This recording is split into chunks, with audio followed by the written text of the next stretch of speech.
Hi there, this is Anthony Metivier from MagneticMemoryMethod.com, and today I'm going to do a short reading from the book Short Stories in German for Beginners by my good friend Ollie Richards.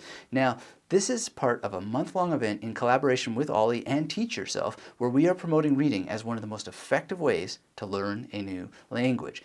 There are other people giving readings this month too, in lots of different languages all across YouTube, and there's a link to the complete calendar of events in the description below. And if you'd like to order a copy of Short Stories in German for Beginners, you can also find the link to that in the description box. Now, because I'm using memory techniques, I remember that the story I like the most is on page 113. So let's see if that's true. It's called Die Truhe, and capital Eins is called Zahlen. So let's have a look and see if I remember that correctly. Die Truhe, Kapitel 1, Zahlen. Genau. Alright, so. Es lebte einmal ein Mann in Deutschland. Dieser Mann war sehr alt. Lebte allein, ohne Frau und Kinder, irgendwo im Ruhrgebiet. War sehr freundlich und hieß Arthur. Arthur war nie weit gereist. Immer war in der Gegend geblieben. Aber jetzt war es Zeit, dies zu ändern. Arthur hatte nämlich eine Mission. Arthur hatte nicht viel Geld, hatte früher etwas gespart. Und jetzt wollte sein Geld ausgeben. Musste zu 3 Orten in Deutschland reisen. Jetzt würde essen, wo wollte, würde schlafen, wo wollte, und würde reisen, wie es wollte. Musste nämlich seine Mission erfüllen. Zuerst reiste Arthur nach München. Arthur ging durch die Straßen. Viele Leute sahen dem Alten nach. Sah nämlich etwas seltsam aus mit seinem langen Bart, long beard, und den langen Haaren. That's why I picked this story, because he has a long beard and long hair. Auch seine Kleidung war irgendwie komisch. It says he has weird clothes, but my clothes are perfectly normal, don't you think? Arthur ging in den englischen Garten. Das ist ein großer Park in München. Dort gibt viele hohe Bäume und große Grünflächen. Die Leute verbringen hier gerne ihre freie Zeit. Dann sieht man zum Beispiel Paare, Familien und Jugendliche, aber auch viele andere Leute. Arthur ging auf einen jungen Mann zu. War ungefähr 20 Jahre alt.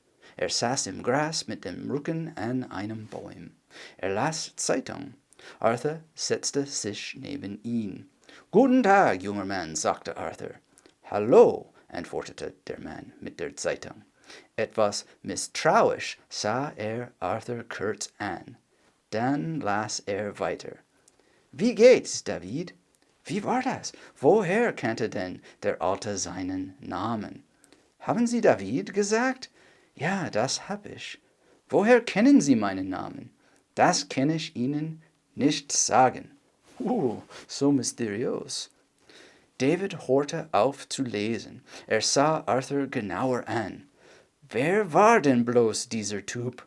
Wie sähe ohne Bart aus?